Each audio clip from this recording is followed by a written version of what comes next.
When he turned his back, my world fell silent. It happened on an ordinary morning, the kind that begins with the smell of toast and the sound of a kettle coming to life. I remember thinking how peaceful it looked outside, a pale light touching the curtains, a few birds calling from the neighbour's tree. I never imagined that within a few minutes that same morning light would become the witness to the quietest goodbye of my life. He was standing by the door, his coat already on, his bag beside him. Nothing unusual. He always left early for work. But something in the way he stood, the stillness in his shoulders, the way his eyes stayed on the floor told me that today wasn't like the others. I had made him tea, 2 sugars, just how he liked it. I held the cup out, smiling without thinking, the way I always did. He took it from me, but his fingers didn't brush mine like they usually did. Instead, he thanked me with a voice that sounded far away. That was when I felt it, a small crack inside me, almost too quiet to notice. He looked around the room once as if memorizing it. Then he said, "I'll be late tonight." I nodded, pretending it was nothing. But when he turned, when I saw the back of his coat as he stepped through the door, something in me whispered that he wasn't just leaving for work. He was leaving me. The door closed softly, the clock ticked on. I stood there holding the empty cup, steam fadding into the still air. For a long time, I stayed frozen, listening to the quiet. The kind of quiet that presses on your ears until you can hear your own heartbeat. It's strange how silence can sound so final. I went about the morning like always, washed the dishes, wiped the counter, fed the cat, because that's what you do when you're afraid to feel. You keep moving. You convince yourself it's all fine, that you're imagining things. We had been married for 11 years. People said we were the calm kind of couple, the ones who didn't make a scene. And they were right. We didn't fight much. We didn't shout. But what I didn't understand back then was that silence can hurt more than anger ever will. When I think of us in the beginning, I still smile. I met him at a friend's birthday dinner, one of those crowded, noisy evenings when you barely expect to meet anyone. He sat across from me, quiet but kind, laughing at the same small jokes. I remember how his eyes followed me when I spoke, not in a way that made me self-conscious, but in a way that made me feel truly seen. We spent that night talking about everything and nothing, childhood stories, favourite songs, silly dreams. He walked me home afterward, even though it was out of his way. At my door he said, "I'd like to see you again," in that soft, steady voice of his. I said yes before my heart could even catch up. Our early days were full of simple joys. We'd go for long walks by the lake, holding hands, stopping to watch the ducks glide over the water. He'd tell me about his plans, starting his own little design studio someday, and I'd tell him about mine, maybe opening a small cafe with shelves of old books and quiet music. We believed that love was enough to make any dream possible. When we married, we didn't have much. Just a rented apartment with peeling paint and a view of the laundromat across the street. But we were happy. Every corner of that place held laughter. We'd cook together in a tiny kitchen, bumping elbows and spilling flour, then sit on the floor eating straight from the pan. He'd hum songs while I did the dishes. At night, we'd lie close, whispering plans for the future. Those were the days when love felt endless, when I thought the sound of his voice would always mean home. Years passed softly. We saved, moved to a small house on the edge of town, planted a little garden. Life became steady, predictable. He worked long hours, I managed most of the home. It wasn't glamorous, but it was ours, and for a while that was enough. But love, I've learned, doesn't fade all at once. It slips away quietly like sunlight sliding off a wall at dusk. You don't notice when it starts. You only notice when you're left standing in the dark. It began with little things. He stopped calling me during the day, even just to say hello. He'd come home later and later, smelling of exhaustion and strange cologne I didn't recognize. He said he was just busy, new projects, new clients. I believed him because that was easier than doubting. I told myself we were just growing older, that passion always turns into routine. I thought that was what marriage was, learning to be content with less. But sometimes at night, I'd roll over and watch him sleeping, his face turned away from me. And in the faint light from the window, I'd feel a loneliness that no one ever warns you about. The kind that seeps in even when you're lying right next to the person you love. One evening he came home late again. I was waiting with dinner kept warm on the stove. He barely touched it. When I asked if everything was okay, he smiled, tired and distant, and said, "Just work, love, don't worry." So I didn't, at least not out loud. But I began to keep little pieces of quiet sadness, moments when I wanted to talk but didn't, moments when I wanted to reach for him but stopped myself. Those small silences built up until they filled the room between us. Still, every morning I made his tea, 2 sugars just the way he liked it. I told myself love was about showing up even when it hurt. And then came that morning, the one I can't forget. The one where he turned away and everything inside me went still. That day stretched endlessly. I moved through it like a shadow, cleaning rooms that were already clean, folding clothes that didn't need folding. I checked my phone more times than I'll admit, hopping for a message that never came. When he finally returned that night, his smile was small and practiced. He kissed my forehead out of habit, not love, and I realized how terrible it feels when affection becomes a routine instead of a choice. We went to bed without words. I lay there in the dark, listening to his breathing, trying to match mine to it, as if rhythm could make us one again. But he turned his back. Always lately, he turned his back. I watched the moonlight draw a thin line across his shoulder. I wanted to reach out to trace it, to whisper, "Please, talk to me." But my throat wouldn't open. I was afraid that if I spoke, the truth would come out, that he didn't love me anymore, and that would be the end. So I stayed quiet. And in that quiet, the distance between us grew. The next morning I woke early and went to the garden. The air was cool, the roses damp with dew. I knelt down to trim the faded petals, thinking of how love is like that, sometimes beautiful until you stop tending to it. Then it wilts quietly without complaint. When I heard his car start, I looked up through the window. He didn't wave, just drove off. And that was the first time I whispered to myself, he's gone, even if he's still here. I didn't know what to do with that thought, so I buried it under chores and small smiles. That's what women do, I think. We keep the house running even when the heart of it is breaking. That evening I sat alone on the porch, watching the sky fade to grey. I held a cup of tea untouched. The steam curled up like a ghost between my hands. I waited for him to come home. I told myself I'd ask him everything about us, about the silence. But when I finally heard the sound of his car, my courage vanished. I stood, wiped my eyes, and greeted him with a smile that felt borrowed. He looked at me just for a moment, and I saw pity there. Pity, not love. And in that second, I knew the truth. Something inside him had already closed its door. That night when he turned away in bed again, I whispered his name. He didn't answer. The silence that followed was so heavy that I felt it press against my chest, stealing the air. It was then that I realized. This is how love ends, not with shouting, not with breaking things, but with someone turning their back while you lie there, wide awake, watching the ceiling, wondering what you did wrong. The next few weeks passed in a kind of quiet that felt endless. We still lived under the same roof, but it was as if we occupied different worlds. He moved around the house like a guest, polite, distant, never lingering long enough for conversation. I kept finding small traces of the man I used to know, his favourite mug on the counter, the jacket he always left on the chair, the faint sound of him humming in the shower. But it all felt borrowed, as though those pieces no longer belonged to me. I started waking earlier before the sun came up. I'd make his breakfast, iron his shirt, and sit by the window waiting for him to leave. It became a strange ritual, my way of pretending everything was still normal. Some mornings I'd catch my reflection in the glass, a woman in her late 30s, eyes a little tired, hair pulled back neatly, wearing a calm smile that didn't quite reach her eyes. And I'd whisper to her, "Just hold on. He'll come back to you." But deep down, I knew he already hadn't. We used to have long talks on the porch after dinner. It was our little thing, 2 cups of tea, a blanket, the night air filled with crickets. I missed that. So one evening I tried again. I made the tea, brought it outside, and waited. When he stepped out, phone in hand, I said softly, "It's been a while since we sat out here together." He glanced at me, half a smile, and said, "I've got some emails to answer, maybe later." Then he disappeared back inside. I stayed on the porch alone until the tea went cold. The stars blurred above me, and I realized I wasn't waiting for him anymore. I was waiting for the version of him that used to love me. The next day I decided to visit my mother. She lived a few towns away, in the same house I grew up in, a place filled with old photographs and the smell of jasmine tea. As soon as she opened the door, she knew something was wrong. Mothers always do. She hugged me tightly and said, "You look tired." "I'm fine," I said, the lie felt heavy.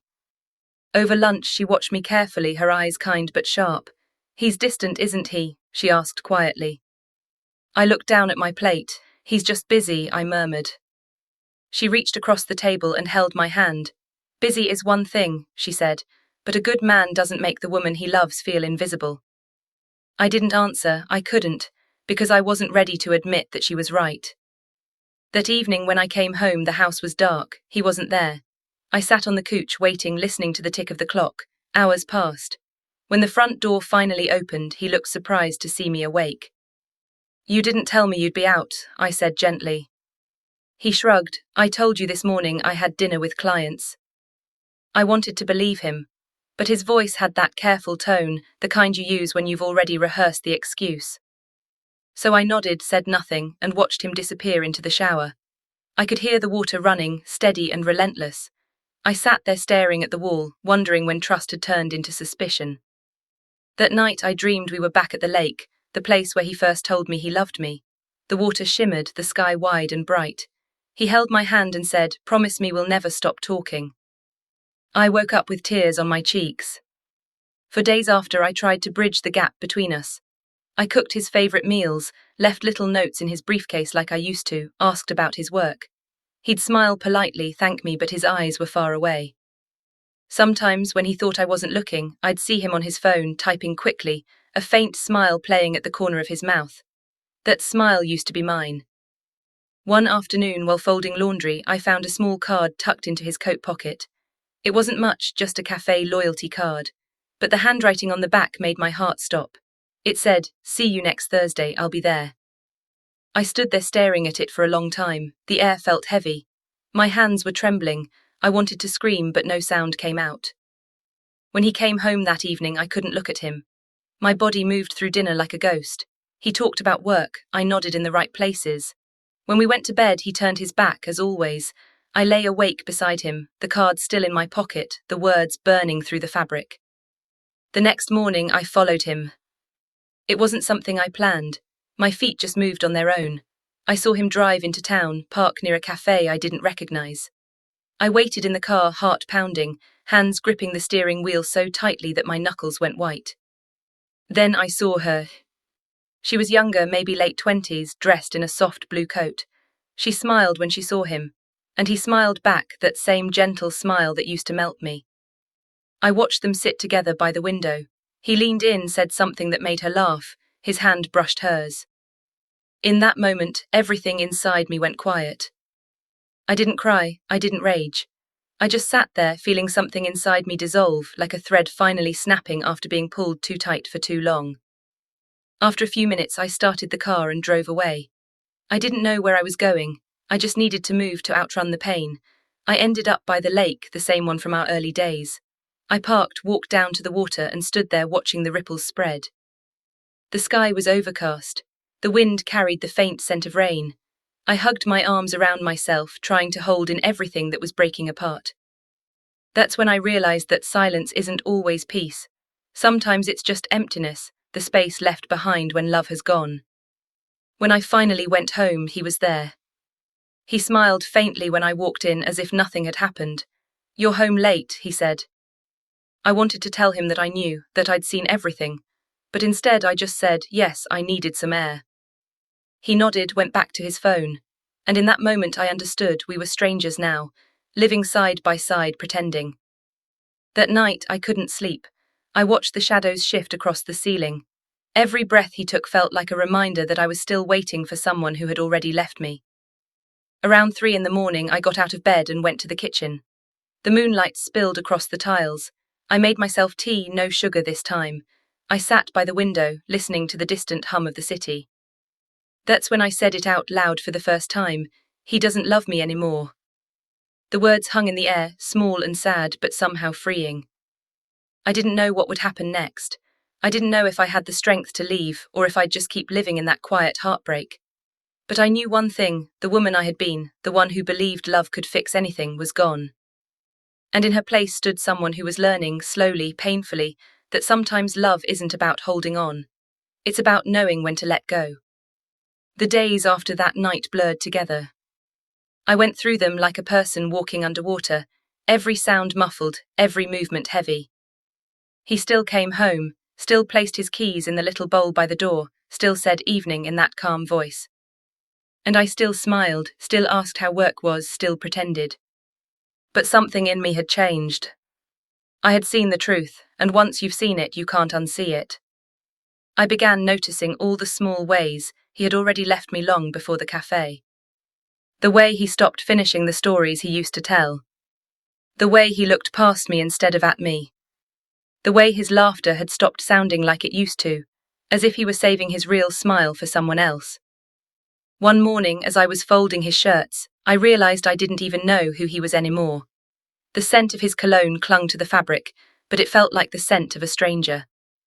I sat on the edge of the bed holding one of his shirts and whispered, "When did we lose us?" The house didn't answer. It never does. That afternoon I called in sick to work. I stayed home packing the rooms, thinking. For years I had built my world around him. Every plan, every routine, every heartbeat had revolved around the idea of us. And now that us was gone, I didn't know who I was. When he came home that evening, the sky was grey with the smell of rain. He shook off his umbrella, placed it by the door and smiled politely. "Long day?" I asked. He nodded. "You could say that." We stood there for a moment, the air thick between us. Then I said quietly, "We need to talk." He froze just slightly, then his shoulders dropped. "All right," he said. His voice was calm, too calm. We sat across from each other at the kitchen table. The clock ticked softly. I looked at him and saw a man I had once known better than myself. Now I wasn't sure I knew him at all. "There's someone else, isn't there?" I asked. He didn't answer right away, he just looked down at his hands. And in that pause, in that silence, I got my answer. Finally he sighed. "It wasn't supposed to happen," he said. His voice trembled slightly, the first real crack I'd heard in months. "I didn't plan it, I felt seen again." The words hit me harder than I expected. Seen again. As if I had somehow stopped seeing him, as if my love had gone blind. I wanted to be angry, to throw something, to shout that I had spent years seeing him. Every mood, every habit, every dream. But instead I said quietly, "And what about me? Did you ever think about what I'd feel when you turned away?" He didn't answer. So I went on. "I kept waiting for you to come back to me. Every morning, every night, I thought if I just loved you harder you'd remember, but you were already gone, weren't you?" He looked up, his eyes wet. "I didn't mean to hurt you," he whispered. "I know," I said, "that's what makes it worse." For a moment neither of us spoke. The sound of rain began tapping against the window, soft, steady. It filled the silence that words couldn't. Finally he said, "What do you want me to do?" And for the first time, I realized I didn't have an answer. For years, I had known exactly what I wanted, him, us, our life together. But now I just wanted peace. So I said softly, "I want you to be honest with me and with yourself." He nodded slowly, his eyes lowering again. "I care about her," he said. "I didn't expect to, but I do." The words were a knife, sharp but clean. There was no shouting, no drama, no breaking plates. Just truth, quiet and devastating. I sat there for a while, letting it sink in. Then I said, "I won't beg you to stay." He looked startled. "You're not angry?" "I'm past anger," I said. "Anger means there's still hope, and I think we both know there is." He reached across the table, maybe out of guilt, maybe habit, but I pulled my hand away gently. "That's enough," I said. He nodded. There was nothing left to say. That night he slept in the guest room. I lay awake, listening to the rain against the roof, the sound of his footsteps when he moved, the door quietly closing between us. It's strange how final a door can sound when it closes for the first time. The next morning the house smelled of coffee. He was already up, standing by the counter, his bag packed. He looked tired, not just from lack of sleep, but from the weight of decisions made too late. "I'll stay with my brother for a while," he said. I nodded. He hesitated, as if waiting for me to ask him to stay. When I didn't, he gave a small, sad smile. "You're a good person," he said. I wanted to laugh at that, a good person. As if goodness could keep someone from leaving. But I just said, "Take care of yourself." He picked up his bag. I watched him walk to the door, the same door where everything had begun. For a moment he paused. Then he turned his back one final time and walked out. When the door clicked shut, I didn't cry right away. I stood there, listening to the echo of his footsteps fading down the path. Then I sat on the floor, pulled my knees to my chest, and let the silence swallow me whole. I don't know how long I stayed there, maybe minutes, maybe hours. At some point, the light changed, and I realized the day was moving on with or without me. I made myself tea, just 1 cup this time. I carried it to the porch, sat down, and watched the rain ease into mist. Everything looked the same, the garden, the fence, the quiet street. But it was. The world had shifted in some small, invisible way. I thought of him, the way he used to laugh, the way he used to touch my hair, the way he once said he couldn't imagine life without me. And I wondered how love could vanish so completely that even memories start to feel like lies. That evening my mother called. She said she'd felt uneasy all day and asked if I was all right. I told her everything, every detail, every word he'd said. She was silent for a long time. Then she whispered, "My girl, love doesn't always last, but kindness must. Be kind to yourself now." Her words wrapped around me like a blanket. I realized that I had been giving kindness to everyone except myself. That night, for the first time in years, I slept in the middle of the bed. The space beside me was cold, but it was mine. And in that small, fragile way, I began to reclaim myself. The first weeks after he left felt like learning to breathe again, but with a weight on my chest. Every corner of the house carried his shadow. The smell of his soap lingered in the bathroom, his slippers still sat by the bed. I couldn't bring myself to move them. It felt like erasing proof that something once existed. Morning was the hardest. I would wake early as I always did, and for a few seconds my mind would forget. Then the memory would slide back in soft, cruel, and the quiet would press down again. There were days I wanted to pull the covers over my head and vanish. But life doesn't stop for heartbreak. The kettle still needed to whistle, the garden still needed watering, bills still needed paying. So I kept going, one small task at a time. That was how I survived, by doing simple things. Folding laundry. Feeding the cat. Making tea for one. I started writing again. Nothing grand, just thoughts, small pieces of memory. I filled a notebook with questions I couldn't ask him and answers I knew I'd never get. Sometimes I would read those pages aloud, as if the walls might reply. They never did, but hearing my own voice made the house feel less empty. People around me noticed the change. At work, my friends tried to cheer me up with lunches and kind smiles. I appreciated it, but I wasn't ready to share the whole story. Pain, I learned, has its own language, quiet, private, hard to translate. One evening, my mother called again. "I cooked too much soup," she said, pretending it was casual. I knew she just wanted me near. So I drove over, sat at her kitchen table, and ate soup that tasted like safety. She didn't ask questions. She just listened.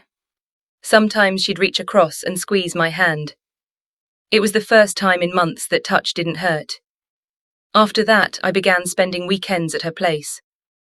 We watch old movies, tend to her flowers, talk about small things, neighbours, recipes, the weather. There was something comforting about returning to the ordinary. It reminded me that life still had gentle corners even after loss. Back home, I began to change little things. I bought new sheets, pale yellow instead of grey. I moved the furniture around, hung up a painting I'd always loved but never had space for. Each small change felt like a breath of fresh air, a step toward reclaiming the space as my own. One afternoon, I opened the windows wide and let the wind rush in. The curtains lifted and danced, and for a moment the house didn't feel haunted anymore. It felt alive. Still, there were setbacks. Some nights loneliness crept back in quietly.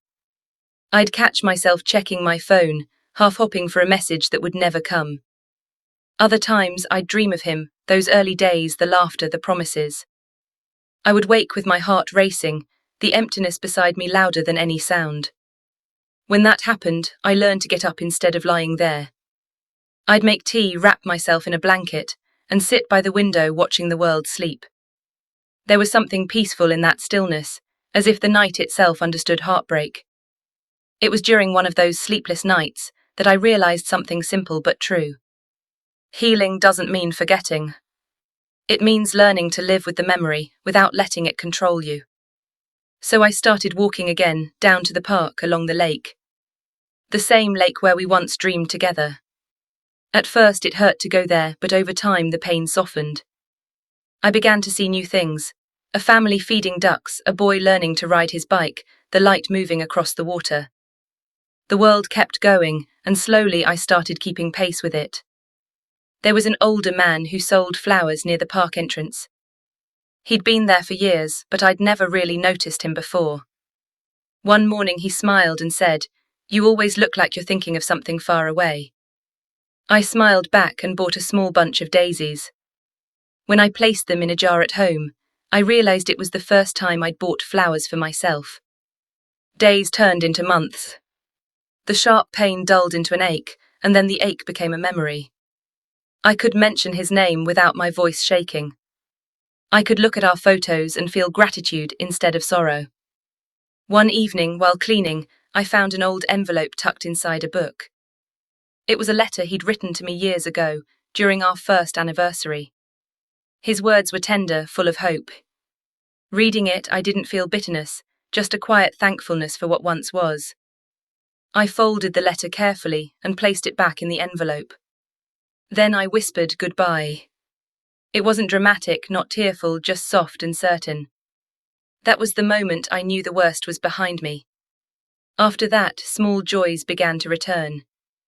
I started taking a pottery class on weekends. The clay felt cool and alive in my hands.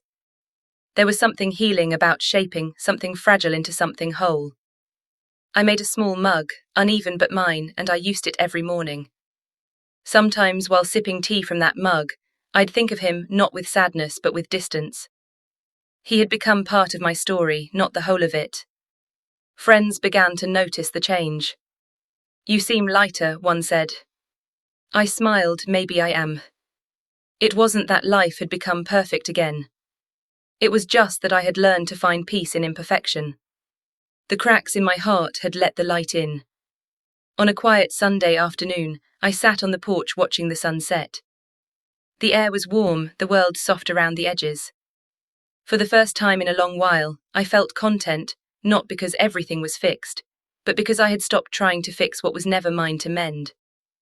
I thought of that morning, the one when he turned his back. It no longer hurt the way it used to. It felt like something that had simply happened, like a season that had passed. And as I sat there, a small smile touched my lips. Silence no longer scared me. It had become a friend, a space where I could finally hear my own heart again. It has been more than a year now. If you walked into my life today, you might not see the storm that once tore through it. You just see a woman sitting by her window, drinking tea from a chipped mug, smiling quietly at nothing in particular. But inside me, there's a kind of stillness I never knew before. Not emptiness, just peace. I still think of him sometimes, but the memories have softened.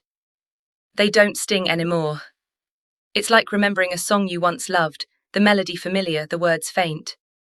Sometimes I even find myself wishing him well, wherever he is. For a long time, I thought forgiveness was about letting someone back into your heart. But now I know it's simply about setting yourself free. It's about saying, "You hurt me, but you don't own my pain anymore."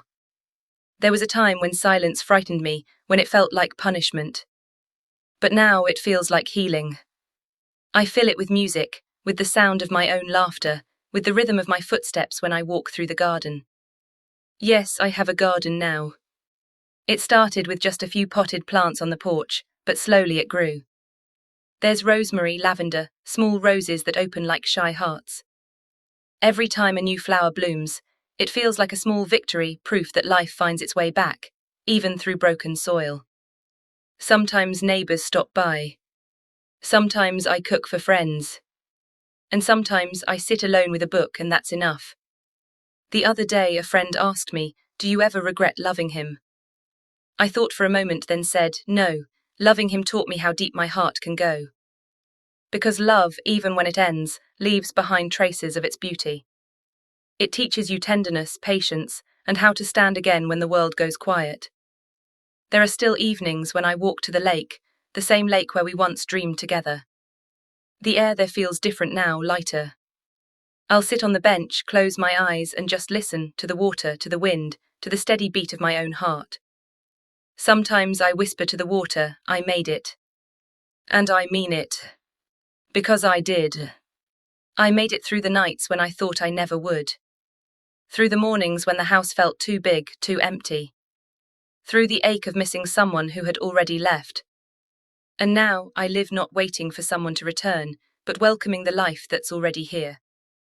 There's a gentle kind of joy in that, the kind that doesn't shout or sparkle, but hums quietly beneath everything.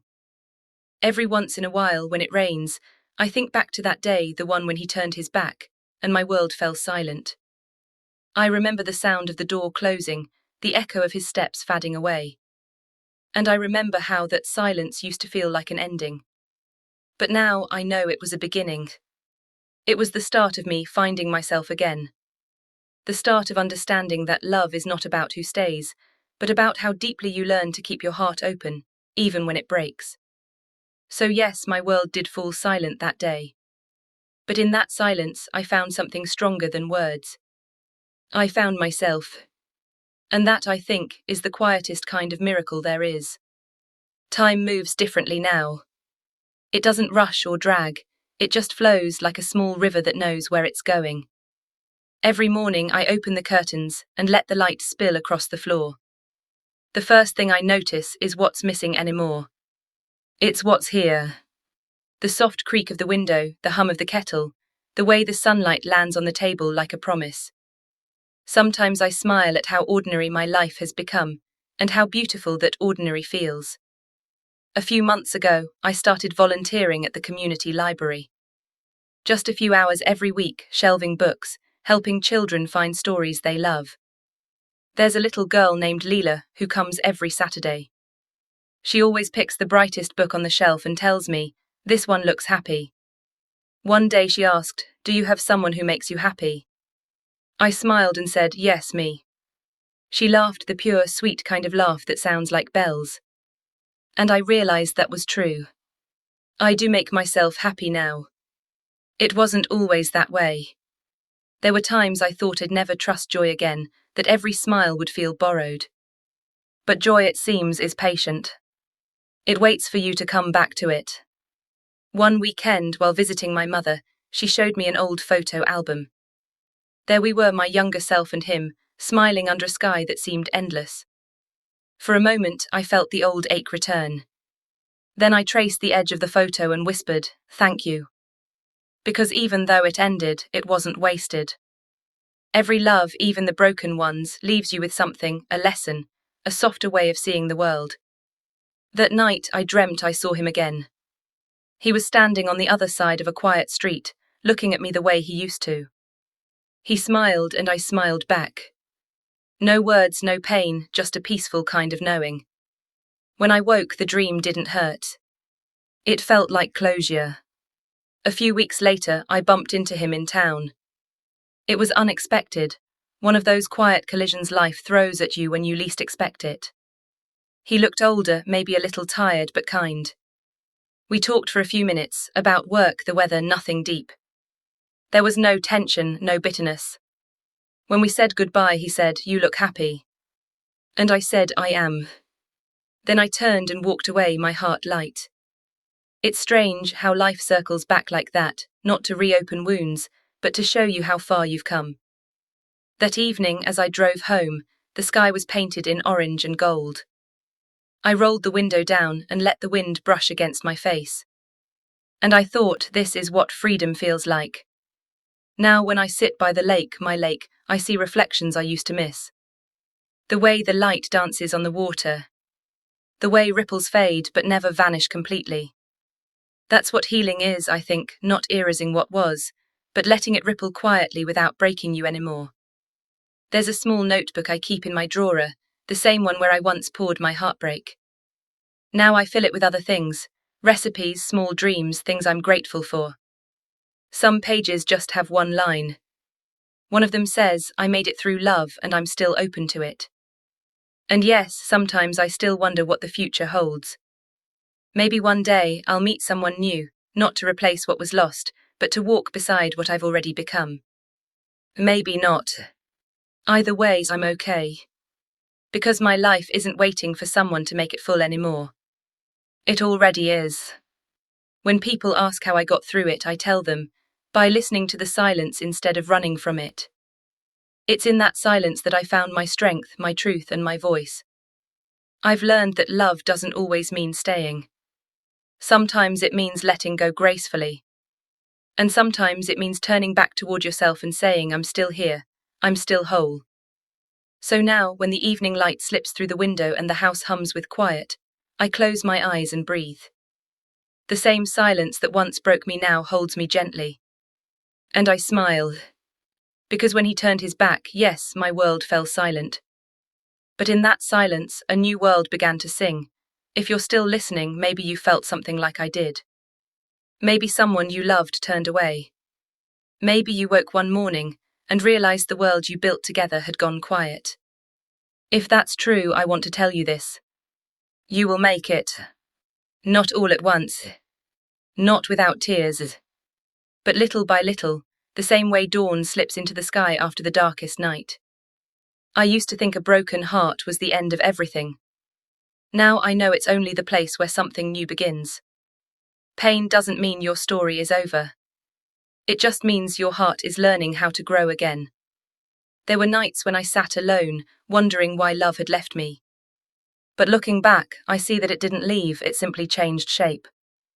It became the way I treat myself kindly now. The way I smile at strangers. The way I find beauty in small, ordinary things. Love never really disappears, it just moves into different corners of your life.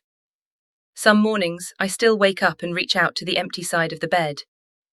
And instead of feeling loss, I whisper, "Good morning, world." Because every day is a chance to begin again, to breathe, to forgive, to grow. If you're walking through your own silence, please be gentle with yourself. Don't rush to fill it. Let it teach you what it needs to. Let it show you who you are when everything else is gone. You might be surprised by the strength waiting quietly inside you. I used to look for closure like it was something someone else could hand me. But closure is given, it's chosen.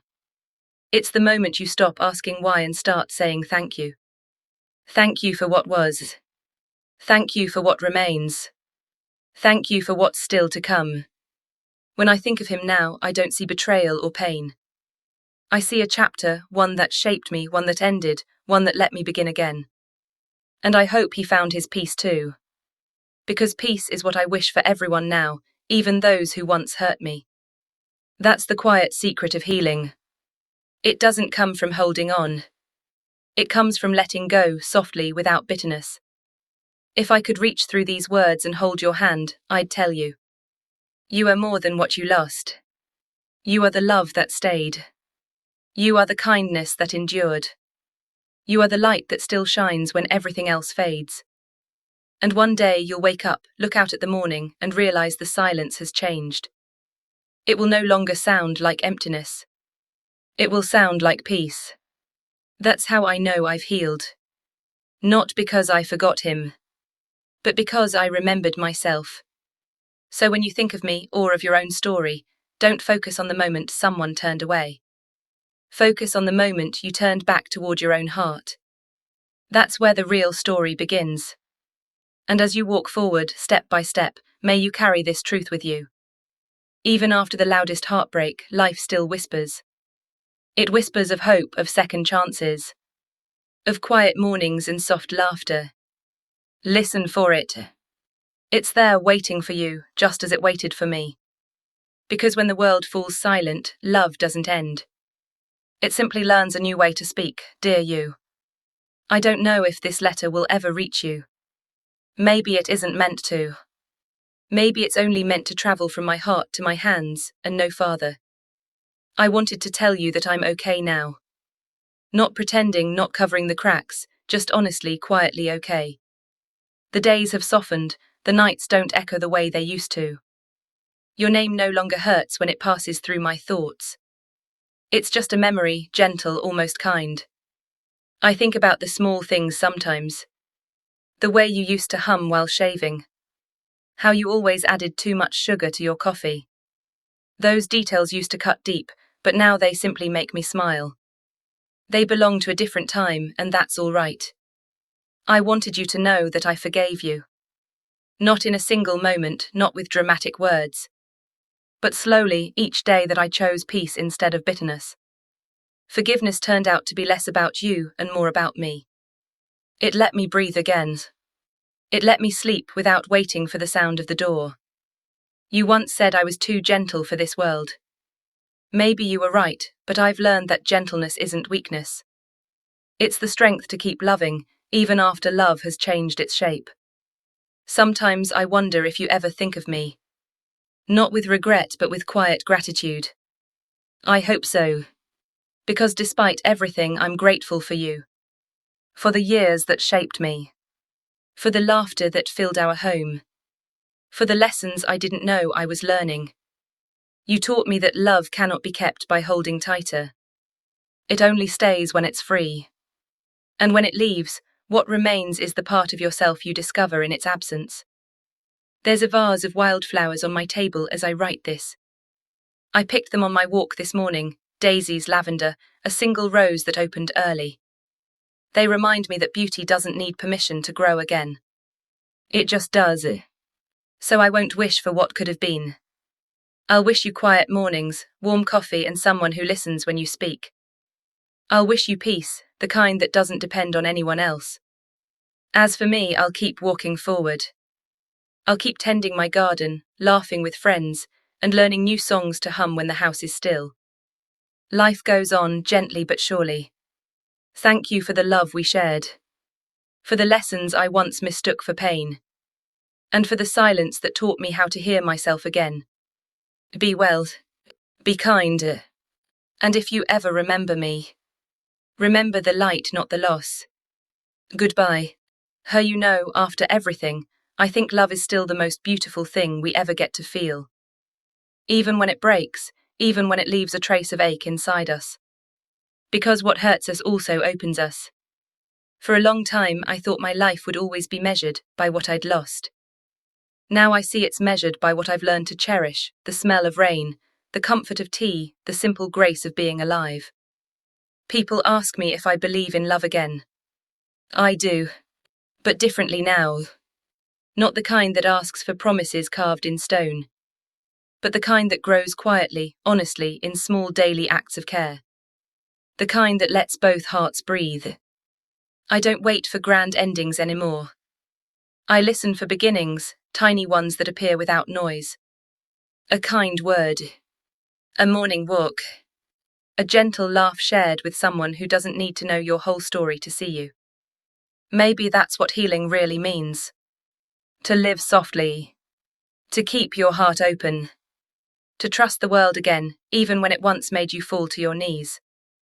If you're still standing in your own silence, please remember this. You are not broken. You're just becoming. Every quiet breath, every tear, every small brave choice is shaping you into someone wiser, kinder, truer. And when you look back, you'll see what I see now. That silence wasn't the end of your story. It was the space where your next chapter began to breathe. So let the world fall silent when it must. Then listen closely. Because somewhere in that quiet, your heart will begin to whisper again. And when it does, follow it. It will lead you home. And so that's where my story ends, not with a grand ending, not with tears or regret, but with quiet acceptance. There was a time when silence felt like a wound. Now it feels like peace. I've learned that life doesn't stop when someone walks away, it simply changes direction. And sometimes that new path is gentler than the one before. I don't wait for anyone to come back anymore. I don't hold on to what has already passed. I just wake each morning, breathe, and thank the day for another chance to begin again. If love finds me again one day, I'll welcome it. If it doesn't, that's all right too. Because I've found something far more lasting. The quiet strength of knowing I can stand on my own. And the peace of forgiving what's gone. When he turned his back, yes, my world fell silent.